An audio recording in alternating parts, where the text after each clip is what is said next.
What's up, everybody, and welcome back to my channel. It's time for another recap of what went down on last night's episode of The Real Housewives of Salt Lake City. But we can't get into the recap without first introducing our special guest for the day. So we've got Adam from Up and Adam back here again after the last time we got to chat, which was amazing. But not only him, we've also got his fiance, Jason. Hey, Jason, Hi, how are everyone. you?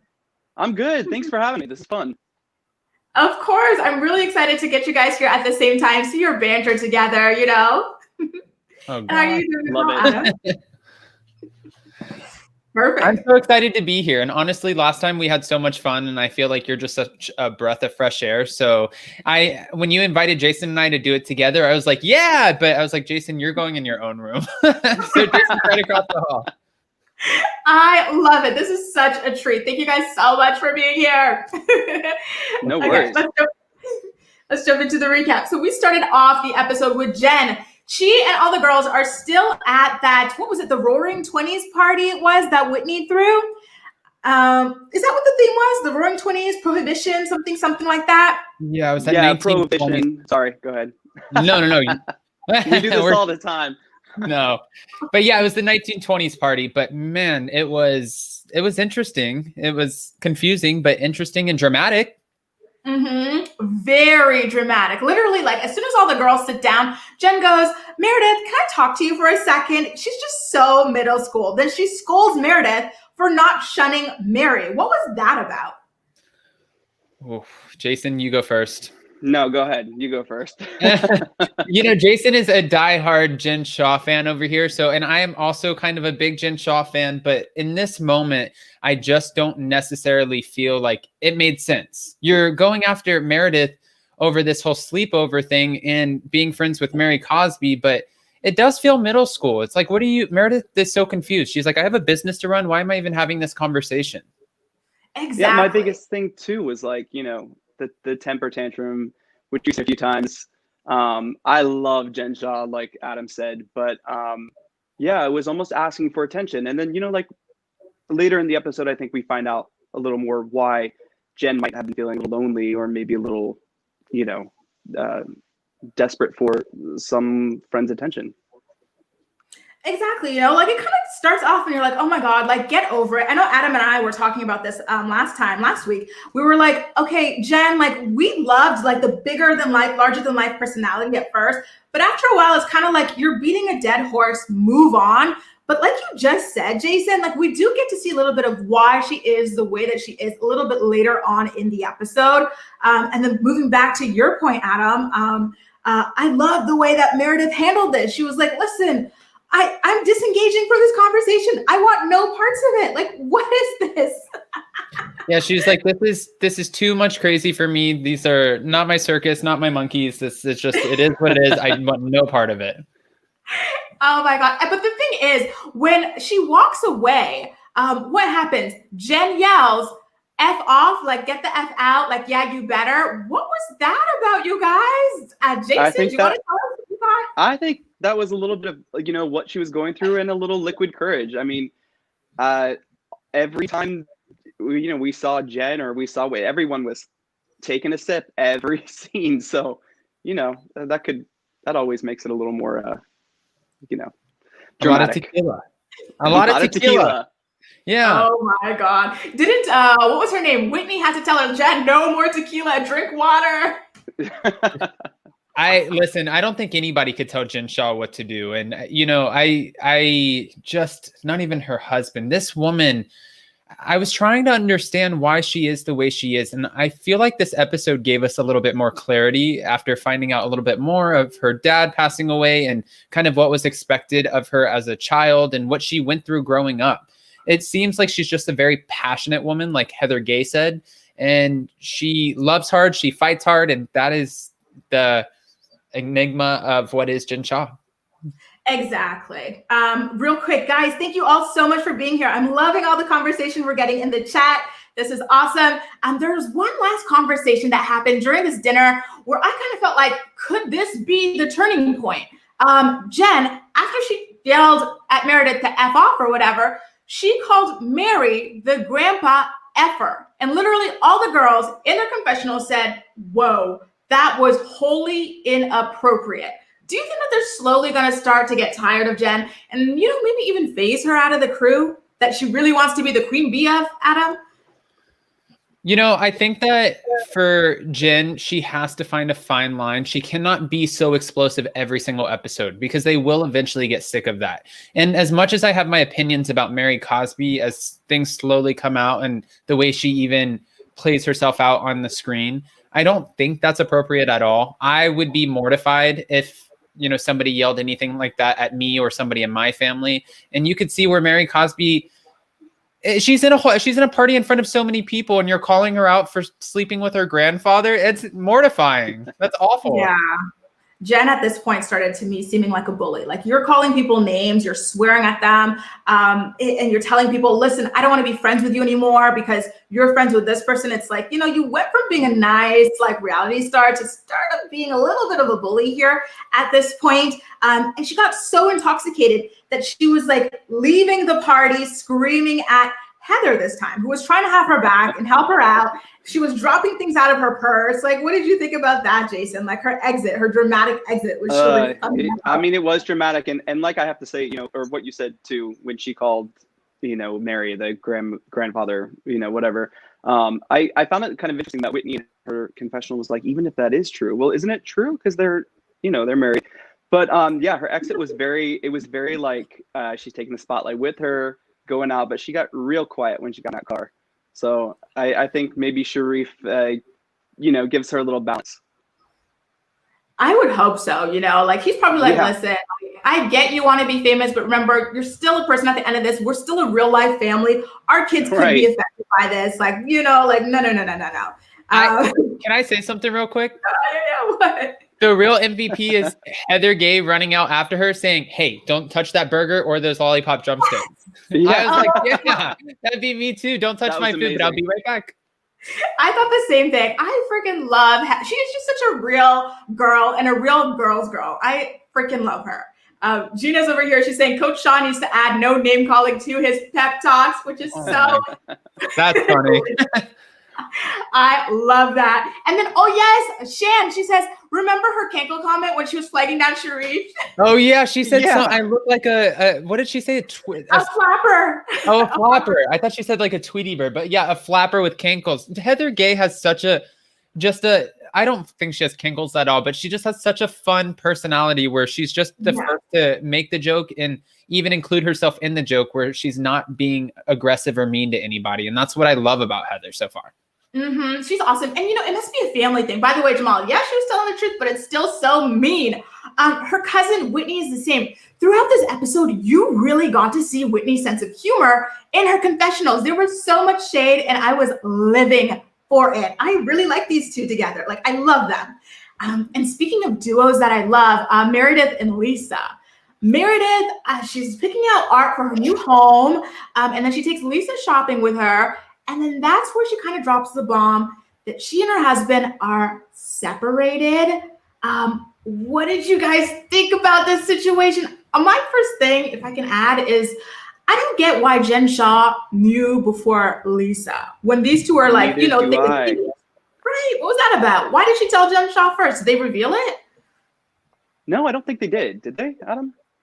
No, they didn't reveal why or anything like that. I think Jen Shah just lives closer to Meredith and she Listen, I feel like Lisa Barlow is a very busy woman. So as close as they are and they're close friends, whatever the case is, Jen Shah has nowhere to be. If Meredith's around, she's going to pop into the house because she's lonely. She doesn't really have her family around because her husband's super busy and her kids have their own things going on. She has her assistants and her glam squad. And I feel like for a while before filming, she heavily relied on Meredith. But what I didn't understand is, not what I didn't understand. It really kind of speaks volumes and colors about the fact that Lisa Barlow was immediately like, listen, this makes me sad. I promise you I'm not going to talk about this with the rest of the women. Whereas Jen Shah just walked into Heather Gay's house and was like, mic drop, they split. It's like, what? Yeah. That was very different. And I was shocked the way, Lisa told that or Lisa took that. But, we see Lisa is like the Switzerland of this group, right? She's just everywhere. She loves everything. I love that. I love you. She's just kind of like giving you that energy all the time. And it's like, are you authentic or, you know, but she comes off like a really great person. So it was kind of feel nice like to see it's that still real friendship between Meredith and Lisa. I feel like it stems though from her just being a business woman and always being in these social settings where she has to love that, love your purse, love your hair, love this. And then it's almost like Regina George on Mean Girls where she's like, oh my God, where'd you get that bracelet? That's the ugliest effing bracelet that I've ever, you know? That's what I get from that. You know what I think of Lisa, and it's why I love her? I really love airheaded people who are also like successful, like in their own right. You know what I mean? It's like, girl, you're just so like whimsical, up in the air, just happy, like nice.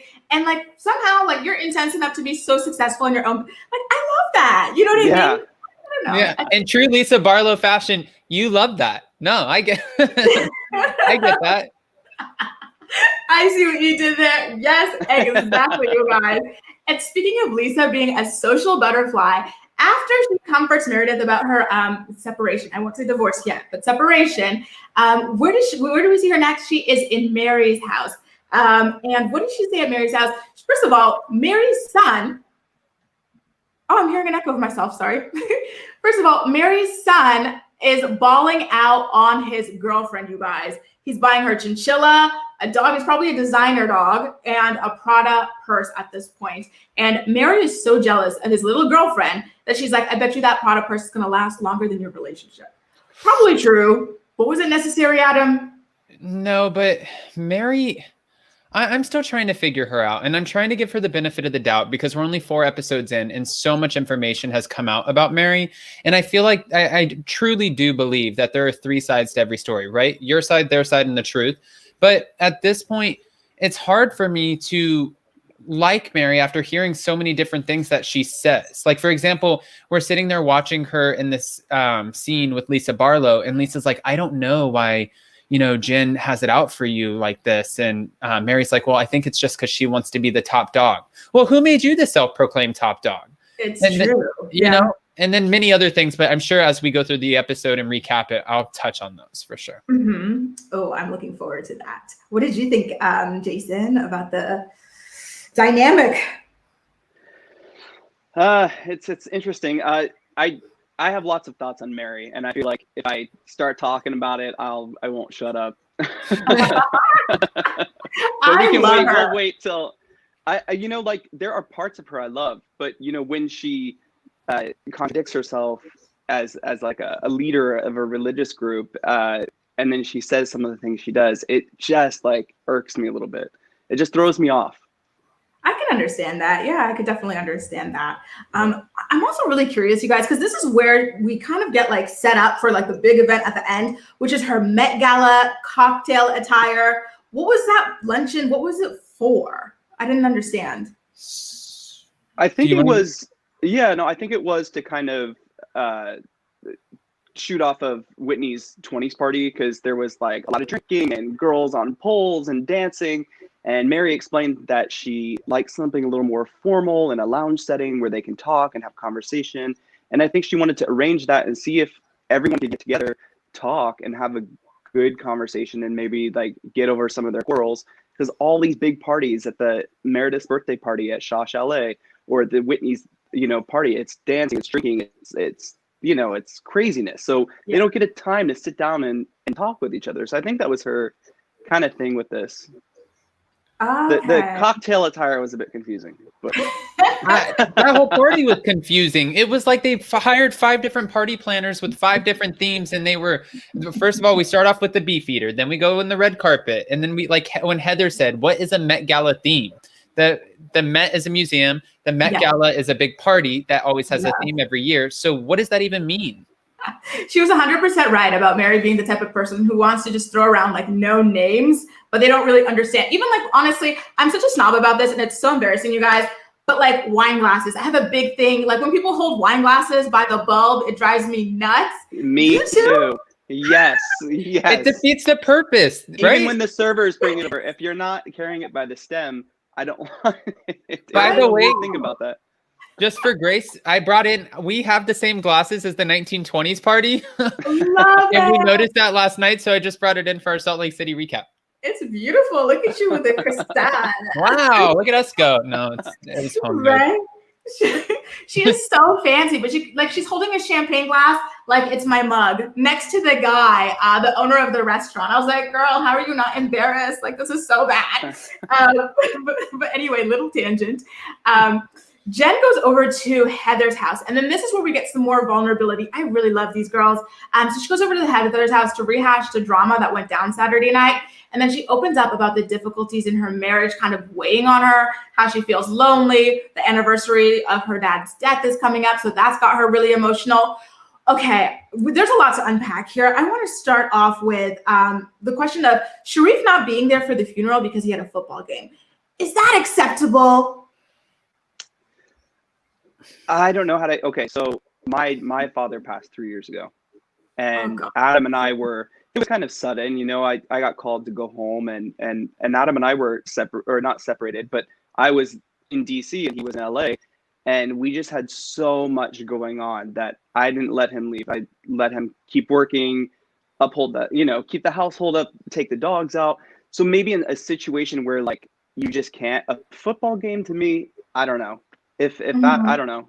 I don't know. But I just contradicted myself. that actually last night though. I mean, I was watching that and I was waiting actually for Jason to bring that up when we recap this ourselves, because that kind of did make me feel so sad just kind of thinking back to that moment, because Jason did have to fly all the way across from, you know, California to Washington, D.C. and he stayed there for about 2 to 3 weeks. And we just moved a little bit before that, a few months before that, from New York City to LA.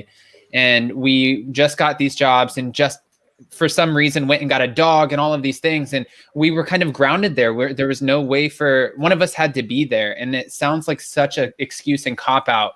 And that's what I feel that, you know, Jen is saying about Sharif, but I guess it's just situational, because mine wasn't a cop out. I mean, for us, it was a situational thing, and it still, you know, it sits with you. You can't take it back, but a football game, maybe not.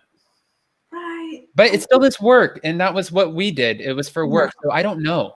And like you said, it's situational. You know, like I had a lot of support around me. I needed time to be alone. You know, I like to be alone when I have to think about things. So different people are different. You know, different. Yeah. Yeah.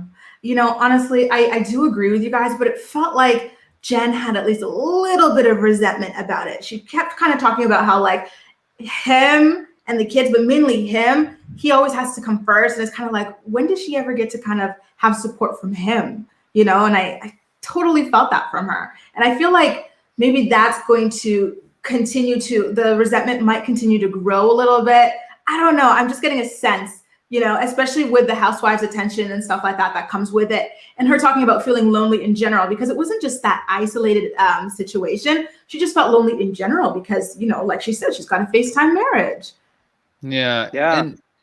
And just to be fair too, you know, we've seen this before with housewives where they have a husband that's absent. They start getting this notoriety, and Jen Shah is not going anywhere. She's going to be back a second season, at least a third season. People are just enamored by her kind of Erica Girardi lifestyle of spending $40,000 to $50,000 a month on glam. And there's a lot of attention on her. So while her husband may be able to provide a lifestyle for her, it's more than a lifestyle. You need that kind of moral support too. And she might not be getting that. But I do like that she had the conversation with the most authentic housewife on the panel of them, being Heather Gay, who's really able to just dive in and figure out what's going on. Yeah, I really appreciate conversations like this, you know, and then the earlier one that we had between Meredith and Lisa as well. It just feels so real. Like, you know what I mean? We're not fighting about Pantygate or did this person sleep with this person. It's very real life stuff that so many people are going through. I love this. I can't say enough. I love these housewives. You know what I think makes it also amazing is they have real friendships. Some of these women are thrown together. I mean, some of them are friends, but others get, you know, thrown in together on different franchises. But I really feel, you know, the genuine, you know, talks and conversations that they're having. It's fun. I really like this franchise. Me too. Well, and I don't know if you guys noticed this, but Jen and Heather have like this dynamic. It's not necessarily Meredith and Lisa who are the close ones, or, you know, Jen and Meredith. But if you notice, Heather is not only able to pull the most authentic, best version of Jen Shah out, but also Jen knows a lot about Heather too, because when Heather's like, yeah, I'm dating a cowboy, Jen's like, girl, sit down. You're not dating a cowboy. You know, you don't want a cowboy. And it was funny because Heather's just smiling, and Heather's gone all of this time, so many years of her life trying to appease everybody and marry into what makes everybody else happy and not Heather Gay happy. So I hope she's able to date who she wants and live, you know, her real truth. I am so excited for her on that. I just know she's going to find her man, and it's going to be so good to see her like just break out and be happy that way. I'm really waiting for it. She deserves it. I feel like everyone does, but like she's one of those ones where you're like, she's on the top of my list for who I want to see, you know, find what they're looking for. Yeah. Yeah. It's like Cupid, you can pay her a visit first and then come over to this. Exactly. And I really love what she said. She's like, you know what? Like, that's why I can't take Jen's outbursts too seriously. It's just misdirected anger for what it is that she's going through, like in her household. And it's like, you know, it's nice to have friends who can like empathize on that level where they like tell you, listen, what you did was wrong. You were a hot mess, but I get it, you know? Right. But what do you think Sharif is watching this? Like, I know you did not just say you're lonely at home, and like, because it, you know, it does kind of, it makes him look like an absent husband who now all of a sudden he's the bad guy for working all the time and providing this lifestyle for his family. And of course, Jen Shah doesn't mind partaking in the lifestyle. We know that with the assistants, the glam squad, all the money that's spent. But do you think he's sitting there thinking like, wow, you're really going to do that to me on TV? I think that he is, but I wonder what perspective it is that he's looking at it from. I'm going to pull up Lizzie's comment again because, you know, I don't know if I kind of feel like he's probably a selfish person is what I mean to say. You know what I mean? I feel like in general, just based on the way she talks about the history of their marriage, it seems like he feels as though I bring this money, so your feelings don't matter, which is what you see with a lot of these husbands in general. So I feel like if he is watching and he is upset, it's because of his image. You know what I mean? Rather than because he genuinely cares about having his wife in that manner. We've got a commenter here, Lizzie, who shared that, you know, she couldn't go to her grandma's funeral because of COVID, and her grandma lived in Massachusetts. Her mom couldn't go to the funeral either, and that was her own mom. So she feels as though the football game is a really BS excuse not to go, because now we're in this time where people would love to go, like no matter how busy they are and this and that, but they can't. They didn't have that opportunity, and he did, and he just chose to, I don't know, focus on his football. But here's the thing with football. I'm so sorry, by the way, Lizzie, for the loss of your grandmother, by the way. It's the thing about football that I wonder is there's always so many people on these teams. You know what I mean? Like so many coaches, so many this, so many that. So couldn't he have, right? I don't know. It's very touchy, but I felt like, I don't know. There's an assistant coach somewhere, if that's what you're saying. Yes, there has to be an assistant coach. And I mean, this is a major team where you're making a lot of money. So there's not only coaches, but there's directors. There are people who, I mean, somebody has to have a family emergency every once in a while. It doesn't make sense if you, I mean, no. That's what I felt. I'm like, if it was something with the kids, he would have like pulled out. But like, because it was just Jen, I feel like he's a little selfish in that respect. You know, I get like the nuances in different situations, but in this one, I suspect that she's not happy and she's not fulfilled. And we're going to see a little bit more of that. I wonder if she told him, I need you there, or I want you there, or if she felt maybe she couldn't. I don't know. You know, when I used to perform at Cirque du Soleil, I never missed a show. And when my grandfather died, my dad called me and said, you have to come home. I need you to come home. And I didn't want to miss a show. I mean, I you know, that sounds even selfish, but you know, sometimes when you get that, I need you here, it hits you differently. So I wonder if she's like, I need you here, Sharif, you know, or I wonder if it, you know, like you said, he feels more important and he brings in the money, and I don't know. I'm interested to see where that relationship goes. Yeah, me too. For you sure. know, it's so complicated. I feel like there's so many like things like reading between the lines that you need to do in this relationship in particular. So I'm really looking forward to it, you guys. By the way, so the next scene is Mary and the planners are at her party getting ready for the Met. I was so pissed off when I saw how she spoke to them. Do you guys know how to read? Oh, like, don't take over the tape. Like, she was so rude. I cringed. Who says the pastor? Yeah, says the leader of the congregation.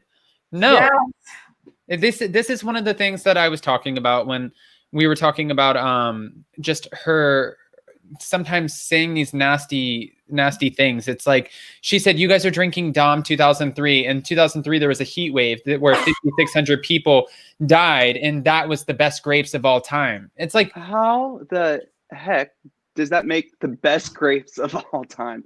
I mean, it makes me have like this massive dislike for her, because it just sounds like, even when she had the opportunity to apologize for the amputated legs and she comes on the confessionals and she's like, what, it's bad, bad diet and this and this. It's like, no, these are people. Some people are really a lot less fortunate than you are. Some people aren't able to kind of go around and whatever Mary does to get however much money she gets. And I don't know. She seems like she lacks total empathy. But then when she's sitting there and she's doing the prayer and talking to, Lord, talking to God, she's giving us the whole waterworks, and she's an actress all of a sudden. So I don't know. Yeah. I said this the first time we collabed, Adam. I suspect Mary has a substance abuse issue. I feel bad saying that, but I feel like there's something that's not right with her. And it's more than just like a personality or a whatever thing. I feel like there's something she's doing to cope with how traumatic her marriage situation in her life is. And you see so much of it, like in her eyes, her, like the way she moves her mouth. Like, to me, I'm like, there's something that's going to come out about her. And I'm really nervous to find out what it is. I don't know. I feel like there's something up with her. Well, when I did my interview with her family member, Dan Cosby, he came forward and said, again, there are three sides to every story, right? So I just want to say that.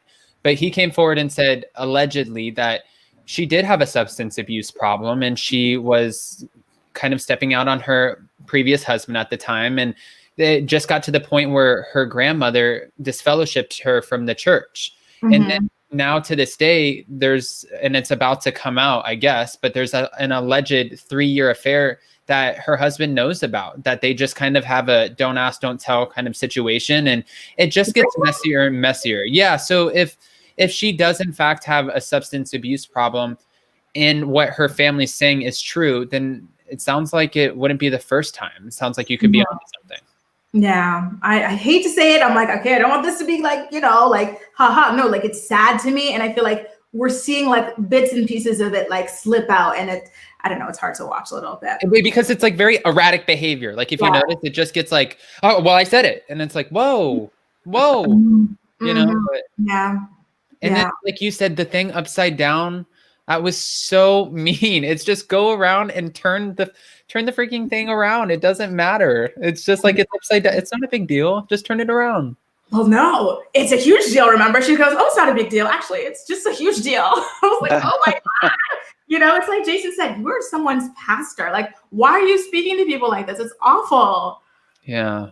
I can't understand it. But then later, when the girls are sitting down and they're supposed to write down in the books kind of one thing they want someone to know about them and whatever, Mary comes out and says she has trust issues. And Adam brought this up last night. It's always the ones who say that they have trust issues. Like, what did you say last night, Adam? You said, I don't trust you. No, I said it's like when you... my best analogy for this is like, if you're dating somebody, Grace, like if you're dating somebody and they're like, where were you last night? And you're like, what are you I was with my girlfriends. And they're like, oh yeah, were you? And it's like, why are you doing that? I've never given you reason to be like that. But then all of a sudden you find out this person was cheating on you the whole time, and that's why they are putting that on you. I feel like for Mary, especially, again, all of this alleged fraud and stuff that is coming to surface, and people saying the way that her and her husband get their money by going to different people in the allegedly in the congregation and having them refinance their homes. And how could you not have trust issues when you're constantly, if in fact you are constantly allegedly committing these acts on people and making them trust you, but really that you're doing something you're not supposed to be? Of course you're going to have trust issues. It makes sense. 100%. I remember hearing this quote. It's like, the people who talk like that about like, oh, I'm so like scared of everyone else. They're scared that everyone is the way they are, because they know how bad people can be, so we'll see what happens with her. By the way, Adam, what is this? You said that it's coming out about the 3-year affair that her husband, the grandpa husband, knows about now. There's an affair in this marriage. That was in my interview. Again, that's what, hey, I said to the guy, I said, whatever you come on and say, I said, I'm not doing an interview with you that is a bash Mary interview. I don't do those kind of interviews on my channel. So I wanted him to come on and tell his truth. So he came on with this kind of chip on his shoulder because his family has completely kind of disowned him because they're still very much so a part of the Faith Temple Church. And they really believe that Mary is this godlike figure. Well, a lot of people wanted to know how Mary has all of her money, and Mary says that she's blessed because she inherited all of this money from her grandmother. But if you go back and look at the actual court documents, which are actual public documents, you can Google this. This court battle went on for over like 10 years, where all of the money got depleted from the lawyer fees and all of that. So now people started doing more digging and finding out that they still have a mortgage on their home, their cars are leased, and it's kind of things weren't really adding up on how they were able to afford this expensive lifestyle. Well, this guy who, Dan Cosby, is one of her family members, he was talking to his mom one day and found out that his mom completely refinanced her whole house to take out hundreds of thousands of dollars because Mary and the pastor allegedly showed up at the door with other people from the congregation and came to her and said, we need you to sign these documents and it's for the church. And this woman's 78 years old. So she didn't really necessarily know what she was signing. She's been a part of the church her whole life. And that's exactly what she did. She signed away her mortgage. And once she did that she's apparently not the first person. It got back to the relative, Dan Cosby, and now he took it personally. So when he found out about this, he reached out to the pastor and said, listen, you need to tell my family members exactly what you're doing and let them break away from this, what he's calling a cult, or I'm going to expose you and Mary for everything that's going on behind the scenes with alleged substance abuse, infidelities, and all of this other stuff. Well, he had a great relationship with the pastor back when the pastor was married to Dan's grandmother, who is also Mary's grandmother, because it's both of their grandmothers. Yeah. And he thought that the pastor would return his email, would write back to him and kind of say, hey, let's resolve this. But instead, he got a call from Mary kind of freaking out. Like, I know you're not trying to play me and you're just jealous and on and on and on. And he's like, okay, if you want it to come out. And now he's talking with the person who has been having this alleged 3-year affair. He's promised the person, because they have a friendship, that he won't expose him, but he's really pushing the person to come forward. And now with all of this coming out, maybe the person will come forward. Oh my God. That is I have a question.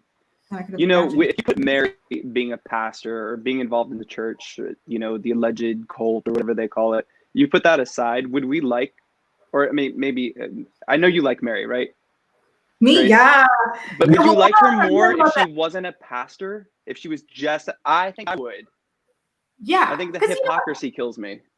I always forget she's a pastor. I just look at her like this kooky chick. Yeah. See, I think it's Jason. I kind of agree with Jason. I can understand from your side too, Grace, but where Jason's saying the hypocrisy and you're saying kind of like, I like her because she's kooky. If we were watching her and not trying to be this self-proclaimed leader of the church, I think she'd be my favorite. Yeah, then I would really probably like her. And I would just think that her comments are, okay, you're saying these nasty comments because you think that they're going to land and stick because you're, at the end of the day, you're filming a reality show and reality shows need ratings. But then when you add that, and then in the next scene, you're like bringing everybody to your church to get healed and help. And then you're talking about the 5,600 people who died for the best grapes of your life. It's like, wait a minute. I don't know where we're going here. It's true. My thing is just, I forget that that's what it is. I just see her as like a stay-at-home wife for someone. You know what I mean? Like, to me, I'm like, is she a real pastor or is she like a hobby pastor? Like, this is something she does for fun. Do people actually believe? You know what I mean? But like on that note, I definitely agree with you guys about the hypocrisy being like a huge, huge turnoff when it comes to Mary, for sure, for freaking sure. And we actually also get to see like how quickly rumors fly, right? Like, a little bit earlier, Jen spilled the beans to Heather at their house while she was talking about how lonely she was in her marriage, that Meredith and her husband are separating. She's like, and she literally says in her talking head that she did that to get back at Meredith. So as a result of that, Heather innocently talks to her cousin Whitney on their way to Mary's Met Gala, whatever thingy, and she lets that slide as well. She goes, did you know that Meredith and her husband were separated? How did you feel about that? And the fact that Jen literally did it to be mean to Meredith just because she wouldn't ice out Mary. I'll let you go first, Jason. Like last night I was watching it, and here we go, because I'm going to contradict myself again. But when they did flash back, it just seemed like Meredith and Jen were just having a normal conversation. It wasn't like, Jen, I have to tell you something. Please don't tell anyone. It wasn't like that. It didn't feel like that to me. But I did, of course, when she said that at Heather's house, it was a complete, like, oh, by the way, oh, did I just say that? Oh, everyone knows anyway, kind of thing. So I don't know. No. Disagrees with you. I totally disagree. Do you not have a moral compass? What do you mean? It's like, if I tell you, listen, if I go tell somebody that I'm splitting up from my husband or whatever, I would just expect you to, this is a conversation I'm having with you. If I wanted to blast it out, listen, 2020, it's a beautiful thing. We have something called social media where you can blast things out. And if I wanted to share that, I would share that. But I think that Jen Shah knew. And again, I like Jen Shah, but she knew exactly what she was doing by planting the seed with Heather Gay, knowing that now it's going to be almost like this game of telephone. It's going to go around, and the story is probably going to get convoluted because the only two people Meredith actually told were Lisa Barlow and Jen Shah. And all she said is, we're split and only exclusively dating each other. And they're trying to figure out and redefine what that marriage means to them. But now, because Jen Shah hasn't gotten the clarity that she wants out of this whole Meredith conflict, which, to be honest with you, if I were Meredith and you're screaming at me, I'm not going to sit there and have a conversation with you either. But if she would have approached Meredith and had a little bit of like, some calm, then I think Meredith would have been more than happy to have the conversation, because she did it to be nasty. Just to be fair, she just did it to be nasty. I agree. And it's sad because, at the end of the day, Meredith has her family. So she's bringing her kids into the situation when she throws that out there without Meredith being able to put it out there herself first. Because how did she even know that, for example, Meredith's kids knew? She didn't know that. So like when you put that out there for people to repeat and there are kids involved, you're kind of bringing a knife to a gunfight. That is a great point. But then at the same time too, though, in all fairness too, let's play devil's advocate here, because Meredith knows exactly what she's doing by that was filmed. She filmed that scene. She could have easily have had that conversation with Jen Shah, not on camera, but she chose to have it on camera. So you know how these housewives shows go. She's a businesswoman. She knows exactly what she's doing. And she knows that this can easily snowball into a storyline for herself. So we can't just make Meredith the victim here. She knows what she's doing too. That's true. That's very true. It's a good point. I didn't think of it.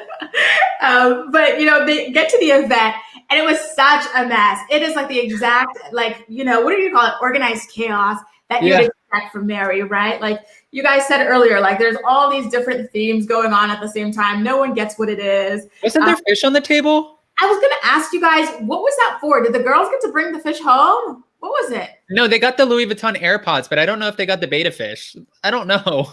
Was it like table placing? Nothing matched there at all. Nothing. A red carpet, beef eaters, beta fish, Louis Vuitton AirPods, and then and then a Met Gala theme. I was since when is the Met Gala in? I don't know. Never mind. I don't want to sound stupid either, but I didn't know the Met Gala had anything to do with being in London. But then I don't want to sound stupid because maybe there's been a London theme for the Met Gala. So I don't know. It's just so much, you guys. And it was so funny. One of Whitney's best talking heads, one of the best talking heads I would say like in Housewives history for me, was when Whitney was like, oh, I can't believe Mary invited Jen. If someone called me a grandfather effer, I would not invite them to my Met Gala, black tie, cocktail, luncheon. I was like, I love her. Yeah, she's shady. She really is shady. And I think that, at first Whitney coming into the season, I was saying from day one or the first episode, I was like, she doesn't fit. I didn't think that she fit in the group. And now I'm watching her and she's slowly kind of like peeling out and we see more layers of her. We see her relationship with her father, which is extremely touching. She's a very compassionate woman and she does have a little bit of low-key shade. And then on Watch What Happens Live last night, she's like, I don't know what Jen was going on about. She's like, like you're a grown woman. It's a sleepover. What grown woman has a sleepover? And I'm like, you go with your helmet wig. She was at it. Oh my God. And you know what? Like, I feel like her shade, no matter how shady it is, it works because you know what, in her heart of heart, she's a good person. She's a nice person. She doesn't want to hurt people, but like, she just wants to be funny. And I love it. I eat it up, you guys. Yeah, well, she's like an innocent funny, which is fun. Yes, it's perfect. And did you guys notice when Jen Shaw entered the party, everyone got up to greet her like one-on-one, except Meredith? Yeah. Well, I think rightfully so, because again, like you said, she was screaming, F you, like, get out, Meredith, get out. It's like, it's not your party to kick anybody out. Meredith should have turned around and said, shut up, Jen. But that's not in Meredith's, it's not in her makeup. She's not that kind of person. She's a very classy woman, and Jen was a little intoxicated. And that's what I love so much about Meredith. She just has such a regal air to her. Like, anytime she enters a room, you're like, oh, I just love her. You know, she's just so she's a calming yet strong force, I feel like, which is a really difficult combination to have, you know? Like, I love it. Yeah, it's going to be really hard to make her lose her kind of poise, I feel. Yeah. And you know what, the interesting thing about that is that in all the promos she's been doing about the show, she's been talking about how Jen backstabbing her like that is something that really, really pisses her off. So I'm looking forward to the episode where she finds out that Jen did that to her, and then she blows up on her, because that's going to be interesting to see a Meredith Marks blow up. Yeah. I mean, yeah. I think that all of these women have the potential to just lose their crap. You can totally tell, like Whitney, seeing who her dad is and seeing kind of how she entered into her marriage. Like, you can tell there's a little bit of sass there. And, you know, you start poking the bear and the bear's going to come out. Heather Gay is one of those that you need to be alarmed, because she's happy. She's smiling in your face, but you mess with her and she's going to, you know. And then Jen Shaw is a lot of bark, but it's like, what are you actually going to do? You know, Mary said that too. I wonder if we're going to find out about that at the party next episode. About like in part 2 next week? Yeah. I feel like we got set up for it when Heather and Whitney talked about it in the car. It's got to come out on the table now. When they talked about it in the car, and then when Jen did this whole, you know, writing down her stuff and where she's coming from and how these actions make her feel, even as small as they are. I feel like we're about to turn around next week and just be like, well, Jen said this, and here we go all over again, you know? Exactly. Oh my God, we're loving you guys in the chat. Thank you guys so much for being here, sharing all your thoughts. So in the final kind of wrap up of the episodes, Mary has all the girls share one thing about them that's vulnerable. Adam, you touched on this earlier, that Mary's was that she's got trust issues. You, Jason, and I already talked about how, listen, it's probably because she knows she's untrustworthy. Then what was it? Whitney, I liked her. She was like, you know what? I care too much what other people think about me. By the way, I'm not a stripper. I was like, girl, it's nice to open up about that, you know? And she shaded the crap out of Lisa across the table, and she's like, you know, I'm talking to you. Bro. Yeah. I was disappointed we didn't get to hear Heather or Meredith though, because you can tell this conflict is brewing with Jen and Mary, and Jen was trying to get her point across to Meredith about why she is so passionate, and then that kind of took over. So I hope in the next episode we get to hear those. I feel like we will. We're probably gonna start off where we left off in the table, because wasn't it Jen who was the last one where she talks about how you know, she's so intensely possessive of her friends and drawing a line in the sand, me versus this person, because she couldn't have friends for a long time because she grew up different as a Polynesian woman, who I guess they thought, oh my God, Jason, can you give us insight on this? Did you grow up in Utah? I did not, but I did grow up Mormon. Okay, yeah. So when Jen says that in Utah, everyone thought that she was black because you're either white or you're black.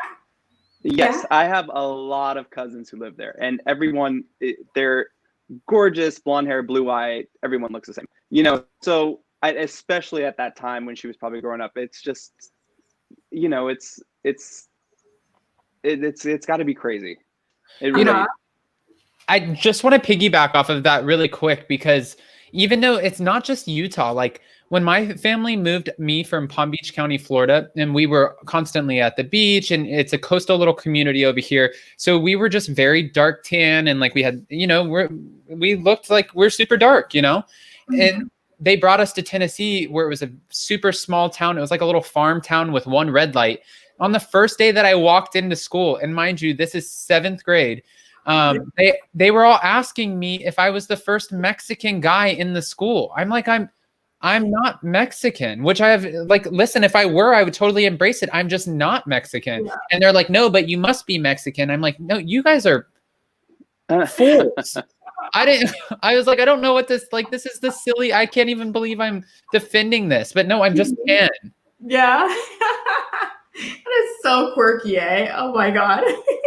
But it does happen. It does happen because I grew up in like a really small white town. And so anytime, like we would rarely have like other Black people. We're the only Black family like while I was there. And then we had like a biracial family. So then when they came around, people were like, oh, is that your cousin? You're like, oh my God. Yeah, it's like that's offensive, like everybody. No, sometimes people are really just like, where are you? You have to get out into the world a little bit more, just a little bit more. And the church, the Mormon church has a huge presence in Polynesia, in Hawaii, in Tonga, in Samoa. So, it's interesting to me that she was like given that kind of flack growing up too, because Mormons view Polynesians as a special people, but then, Black people weren't allowed in the church until even later. So it's crazy to me that they still have that kind of, or they had that kind of a way of thinking, it's just, yeah.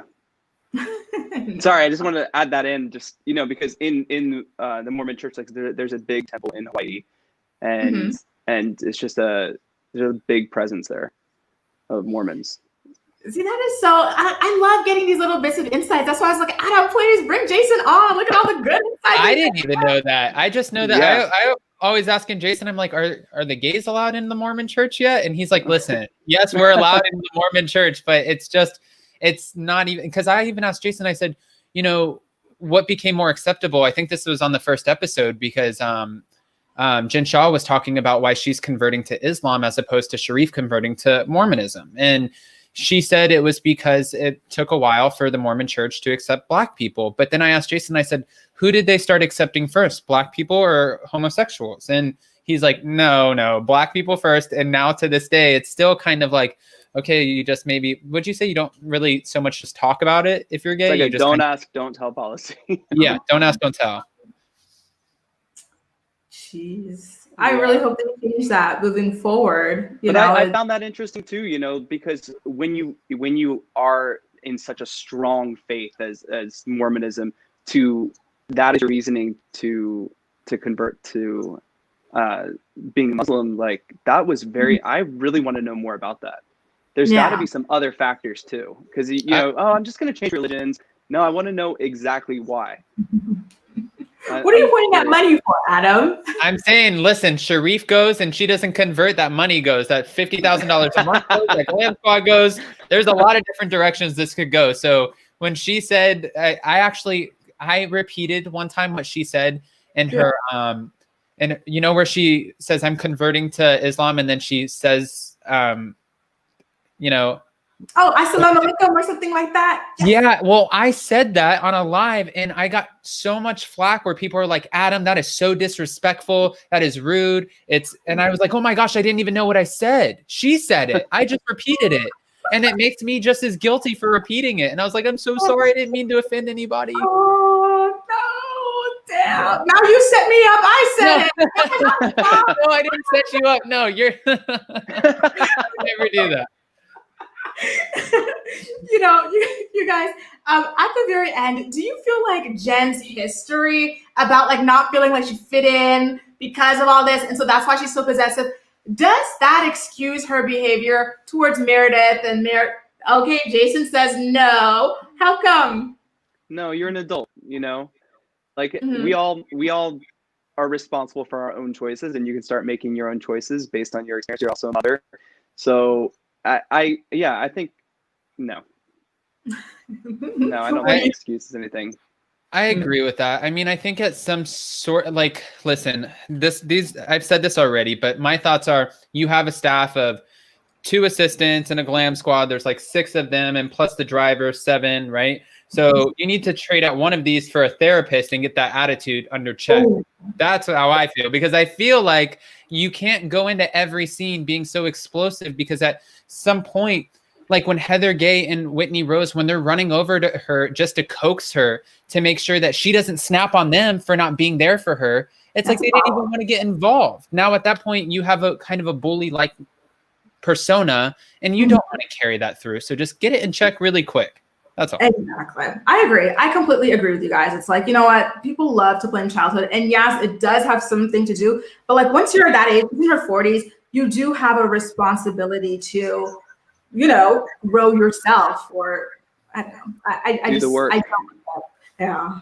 Yeah, kids that are watching you, and people who, she has to realize too, this is a public platform now, and as fun as it is to be the explosive, crazy housewife, you do have kind of, you do need to understand that now there might be other women who go out there, young girls who might just think that they get to explode like this to get their way, and that's not sending the right message. Whereas like Meredith sent the exact message by just saying, you know what, I'm not going to do this. I'm going to disengage. It's like I would way rather be under that umbrella in that moment than Jen Shah's umbrella, even though I'm so gung ho for Jen Shah. It's true. And you know it's real if Adam is saying a little something anti-Jen, because I'm always trying to coax you to, you know, join my side and digging. Hey, if I had the same opinion, it wouldn't be as fun. Oh my God, you guys, I had so much fun recapping this episode with you. I could do this all day, for real. Thank you guys so much for being here. It's been amazing. And thank you to everyone who joined in. I saw Willow. She's like, am I late? I'm sorry, girl. But you know what? There is the replay that is about to happen. But thank you so much to everyone else who's been here. I see Shan and Ben is here. Guys, I'm going to be recapping the episode with Shan next week if you want to tune in for that. And I want to have you guys both on again. Oh my God, this is too freaking fun. Thank you for letting me join the bloggers for a day. This is fun. Of course. Thank you for all of your insight. It was amazing to hear from you. And I'm super excited too, because hopefully, I know I just sprung it on you, but if I can steal you on Monday, I would love to listen. We have the premiere of The Real Housewives of Atlanta coming out. I love that you're on this housewife grind with me. I think that it's amazing, and I would love to steal you for a little bit it's going to be a fun episode. Let's do it. I'm there, you guys. I'm going to be on Adam's channel. I have the link to his channel in the description box down below. So definitely make sure to go subscribe to his channel. Check out everything he's got. He's got so many good stories. He's always on the ball, you guys. You're going to love him. Guys, thank you so much again for being here, and we'll see you next week. Bye, guys. Bye. Bye.